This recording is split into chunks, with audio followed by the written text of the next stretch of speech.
There's something that happens right before you start throwing things away.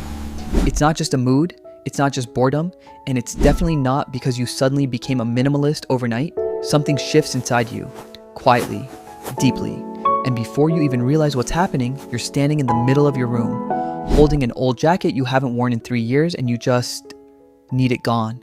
Not tomorrow, right now. You've been there, maybe last weekend, maybe last month, maybe it's happening right now and you don't even know why.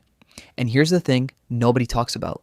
That urge to declutter, to clean out your closet, delete old photos, throw away things that used to mean something, it has almost nothing to do with the stuff itself. It's about something much deeper than that. Imagine this. You wake up one morning and nothing is technically wrong. You're not sad, you're not angry, but you feel heavy. Like there's this invisible weight pressing down on your chest. And you look around your space and suddenly everything feels like too much. The pile of books on the nightstand, the random cables in the drawer, the birthday card from 2 years ago still sitting on the shelf. And something inside you says, I need to get rid of all of this, so you start. Slowly at first, then faster.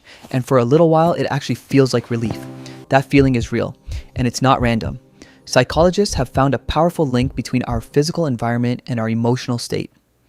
When your inner world feels chaotic, when you're anxious, overwhelmed, going through something you can't quite name, your brain looks for something it can control, and your environment is right there, visible, concrete, changeable.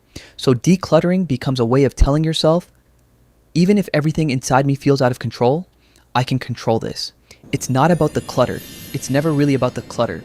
Think about when it happens. Really think about it. It's rarely on a calm, happy Tuesday.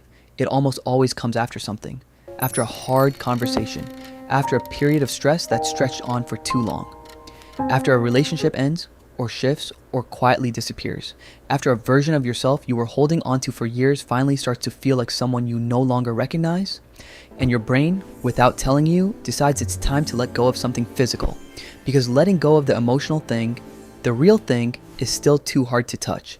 There's something quietly painful about that, isn't there? You can fold a sweater and put it in a donation bag. You cannot fold grief and leave it at the curb. You cannot organize anxiety into neat little bins.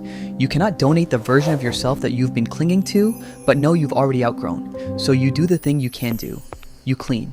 You sort. You throw away. And for a moment, just a moment, it feels like progress. Think about someone going through a breakup, not in the dramatic movie way, in the quiet, real way.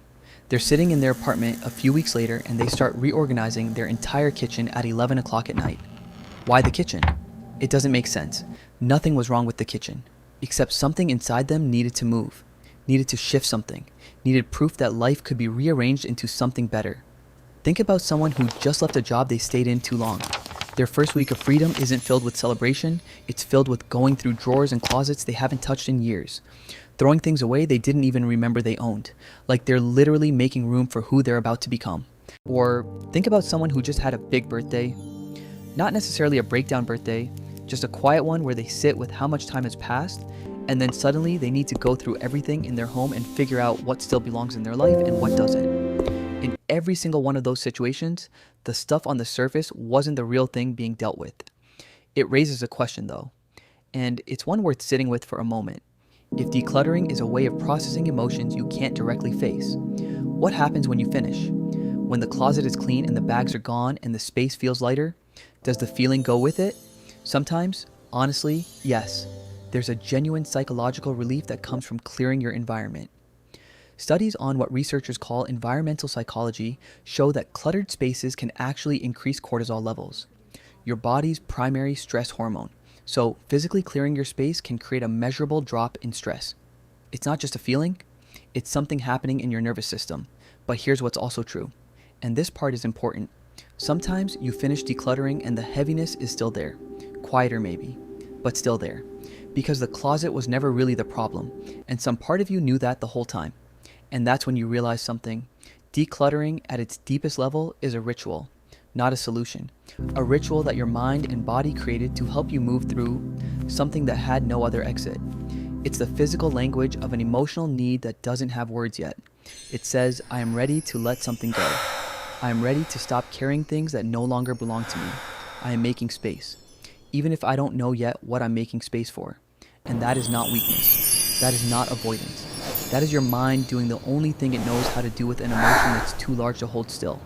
It's reaching for something it can touch, because what it really wants to release, the tension, the grief, the old version of yourself, the relationship that quietly ended long before it officially did, those things don't fit in a donation bag.